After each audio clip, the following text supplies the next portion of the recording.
सीता लामा ज्ञापक। आज हामी मेरो सङ्गीत युट्युब च्यानलबाट एउटा गीतको सुटिङ हुँदैछ भित्र स्पोर्टभित्र।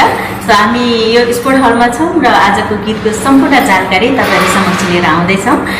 कुन गीतको सुटिङ हुँदैछ र कहिले आउट हुन्छ यो गीतको सम्पूर्ण अपडेट चाहिँ हामी तपाईँहरू समक्ष छिट्टै लिएर आउँदैछौँ। हामी लाग्दैछौँ हलभित्र।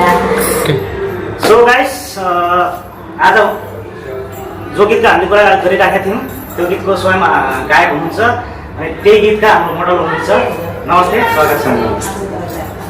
अनि त्यो गीतको विषयमा चाहिँ हामीले केही कुरा अपडेट गराउँ हाम्रो फ्रेन्ड फलोवरलाई, तपाईँको हाम्रो दर्शकहरूलाई। त्यो एक गीतको विषयमा के विचार शब्द भन्न सक्नुहुन्छ? विशेष गरी यो गीत 30 विशेष नै गीत हो र अलिक फास्ट बिटको गीत छ खास गरेर। र भान्जीले एकदमै राम्रो नृत्य प्रस्तुत गरेकी छिन् र सँगसँगै उनको डान्स ग्रुपै छ जो प्रदेशमा रहेर पनि यति मेहनत गरेर डान्स गरेको छन्। सबै बहिनीहरूले, सबै भाइहरूले एकदम मेहनत गरेका छन् र खास गरी यो सन रेकर्ड स्टुडियोको युट्युब च्यानलबाट पब्लिस हुने हो। सम्भवतः अडियो हामी चाहिँ एक हप्ताभित्रै अडियोलाई रिलिज गर्छौँ र अनि यो आउँदै गरेको यो 30को सबभन्दा पहिलो सायद पहिलो 30 गीत हुनसक्छ। यो गीतको काम गर्दाखेरि तपाईँलाई कस्तो फिल भएको छ?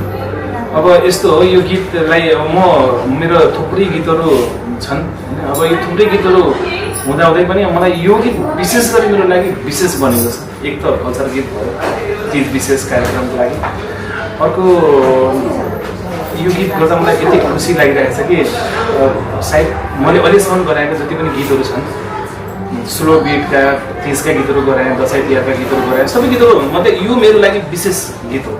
मान्न सक्नुहुन्छ यो सबभन्दा बेस्ट गीत हो मेरो लाइफको। धन्यवाद अनि शुभकामना पनि। हाम्रो भान्जीलाई चाहिँ कस्तो फिल भइरहेको छ, यो गीत कस्तो लाग्यो होइन तपाईँले पर्फर्म गर्दाखेरि? अनि दर्शकहरूलाई केही भन्न चाहनुहुन्छ? गीत चाहिँ एकदमै राम्रो छ अनि यो चाहिँ हाम्रो 30 गीत हो तर अलि मोडर्न टाइपमा छ अनि फास्ट गीत भएको भएर पनि गीत चाहिँ जो धेरै भाइरल हुनु पनि धेरै चान्स छ। यदि हजुरहरूले चाहिँ दर्शकहरूले चाहिँ सपोर्ट गर्नुभयो भने, माया गर्नुभयो भने हामी सबैको मेहनत चाहिँ एकदमै दिनरात खटेर यो गीतको लागि चाहिँ गरेका छौँ। अब आशा छ कि राम्रो हुनेछ, सबैले माया गरिदिनु हुनेछ। यो विषयमा मैले एउटा स्पेसली यो गायिकाको पनि बोटको भूमिका छ। तपाईँहरूले चिनेकै गायिका दिपिका भाइम्बु मगर हुनुहुन्छ। उहाँ भनेको अहिले नेपालको चर्चित गायिका नै हुनुहुन्छ। अब त्यो हिसाबले पनि हामीलाई एकदम आशा छ कि अझै गीतले स्थान पाउँछ। सम्पूर्णले यो गीतलाई माया गरिदिनु होला। यो गीतको भिडियोमा पनि मैले यसको लिङ्क राख्नेछु च्यानल स्टुडियोको। र हाम्रो दुईजना कलाकारहरूलाई धेरै धेरै धन्यवाद छ अनि लाखौँ शुभकामना छ। यो आउनेवाला गीतको लागि पनि शुभकामना छ।